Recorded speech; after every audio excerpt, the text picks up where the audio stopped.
עכשיו אנחנו רוצים להגיד בוקר טוב לבחור מאוד מאוד מקסים. קוראים לו עמית קניג, הוא אומן קרקס ומרצה. אבל אם היו אומרים להורים שלו שזה מה שהוא יעשה, בן כמה אתה היום? 30.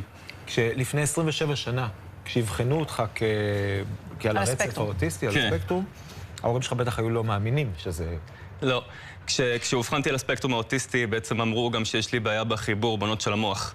ואמרו שבכלל כל מה שקשור לקואורדינציה ומוטוריקה זה משהו שהוא חלש אצלי. עמית, זה כאילו עשית להם דווקא. ממש. אמרת להם, מה הדבר שאתם אומרים שהכי חלש? אני אוכיח לכם שמזה אני אתפרנס. לגמרי. אתה מסתובב בעולם כולו. לגמרי. הופעתי מסביב לעולם. בשנים האחרונות הייתי ביותר מ-30 מדינות. וואו. הופעתי בבמות הכי גדולות, חלקם זה היה בוושינגטון, ב-MGM. אנחנו רואים אותך פה בבמות הגדולות האלו. תגיד, אתה יכול לחזור רגע לילדות, ומה זה המשמעות של להיות ילד שמאובחן על הספקטרום? זה השפיע עליך באיזושהי דרך? מאוד. אז בעצם היה לי מאוד קשה, קודם כל להשתלב בלימודים. גם כשלמדתי בבית ספר לחינוך מיוחד, לא השתלבתי בלימודים, וקיבלתי המון תסכול והמון השפלות אפילו ממורים. ובקטע החברתי אני סבלתי מהצקות ומכות כמעט על בסיס יומי, בגלל המוזרות שלי.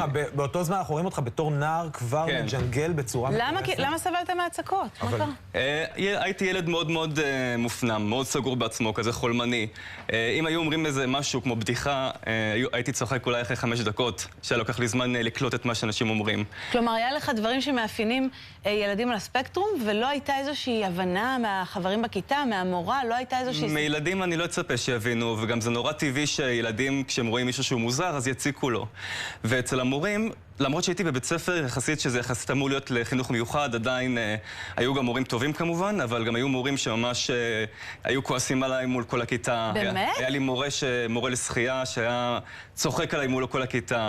בקיצר, הדימוי עצמי מאוד מאוד נמוך. עמית, אתה מספר סיפורים נורא נורא קשים. אתה יודע, היום יש שם ממש, בזכות אולי הרשתות החברתיות, כשמורים עושים דברים כאלה, אז אנחנו שומעים על זה ואפילו מוציאים אותם מהתפקיד שלהם. כן. בזמן שלך זה היה אחרת לגמרי. בזמנו לא היה פייסבוק, אינסטגרם, יוטיוב וכאלה. וגם לא מודעות. גם לא מודעות, ואני מודה שגם לא שיתפתי את ההורים שלי כל כך במה שקרה. שמרתי המון בתוך עצמי, גם קצת מבושה, וגם לא ידעתי איך... תשמע, אתה אומן בינלאומי מצליח. אני חייב לראות, אנחנו מדברים איתך, ואני שואל את עצמי, איך יכול להיות שיבחנו? הרי זה... כאילו, אני לא מרגיש כלום, שונה. תודה רבה. תראה, כאילו, מה שאתם רואים היום למה שהייתי פעם זה מאוד שונה. בעצם עד לפני הג'אגלינג לא הייתי טוב בכלום, אז הדימוי עצמי היה מאוד נמוך. באיזשהו שלב אני הגעתי לבית ספר לחינוך מיוחד, בית ספר תום בגן שמואל, שם היחס היה הרבה יותר טוב והרבה יותר אישי כלפי הילדים, ומה ששינה לי את החיים זה שהיה שם חוג לג'אגלינג. ונחשפתי לראשונה, פעם ראשונה מצאתי משהו שאני טוב בו, ומשהו שעושה לי טוב. וככל שהתחלתי להשתפר בזה והתאמנתי בזה, התחלתי לקבל גם משהו חיובי מאנשים אחרים. ואז הופעתי פעם ראשונה על במה בכנס הג'אגלינג, יש כל שנה כנס ג'אגלינג בסחנה. הופעתי שם מול קהל, משהו כמו 500 איש. הקהל שם מרים כפיים, ופעם ראשונה אני מקבל כאילו משוב חיובי שאני בכלל לא קיבלתי בחיים שלי. מדהים. וזה מה שגרם לך להשקיע בזה בטח המון שעות. לגמרי. כמה שעות התאמנת בשביל להיות מי שאתה היום? בזמנו שהייתי עובד על זה קשה, הייתי מתאמן בין 4 ל-5 שעות ביום. היום אתה כבר מיומן. היום אני כבר מיומן, וכן. עמית, אני יודעת שהרבה פעמים אנשים על הספקטרום, אז כאילו, ממה שאני מכירה, לפעמים קשה להם כשמפתיעים אותם, או כשאומרים להם משהו בהפתעה, אבל אני יכולה לשאול אותך משהו בהפתעה, ותגיד אם כן או לא.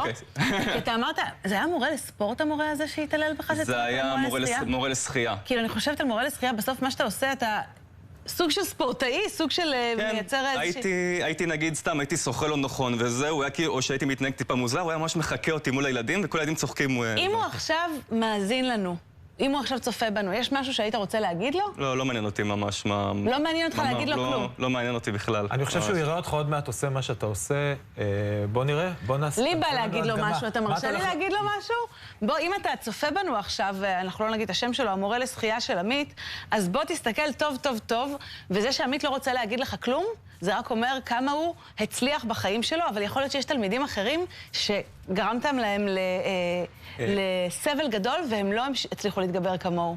אז אני מקווה שזה יגרום לך לקצת חרטה. ואולי זמן להתנצלות. קצת. ולפני שאני מדגים מה שאני רק רוצה לספר, שמעבר להופעות שאני עושה, אני עכשיו גם בניתי הרצאה. הרצאה שהיא משלבת הופעה, וזו הרצאה שהיא פונה לכל סוגי הקהל, גם לילדים בחינוך הרגיל, גם לחינוך המיוחד. שאני מספר את הסיפור חיים שלי, אבל זה ממש לתת דוגמה. תראו מה קורה לילד, לא משנה איזה הבחנות נותנים לו, אם הוא מובחן על הספקטרום, או שהוא מוזר, או שהוא שקט, או שהוא ככה. אם אתה מוצא את הייחודיות שלו, מה שעושה לו טוב, משם כל הרבדים מתפתחים. עמית, אפשר למחוא לך כפיים עוד לפני שאתה עושה ג'אגלים? מאוד מרגש. מגיע לך. יאללה, בוא נראה מה אתה יודע לעשות. יאללה, סגור. תראה לנו, איך קוראים לזה? אז ככה, זה סוג של ג'אגלינג, זה נקרא סטאף. סטאף. אז קודם כל זה המקלות הרגילים שאני מופיע איתם. אז אם אני עכשיו אעשה אירועים, אני אעשה הדגמה. וואו. אני לא רוצה לזרוק פה, אני לא רוצה לשבור לכם כלום. יש פה מלא תורה מעליך, כן? וואו. בראבו! תודה. הטלוויזיה של ישראל. 12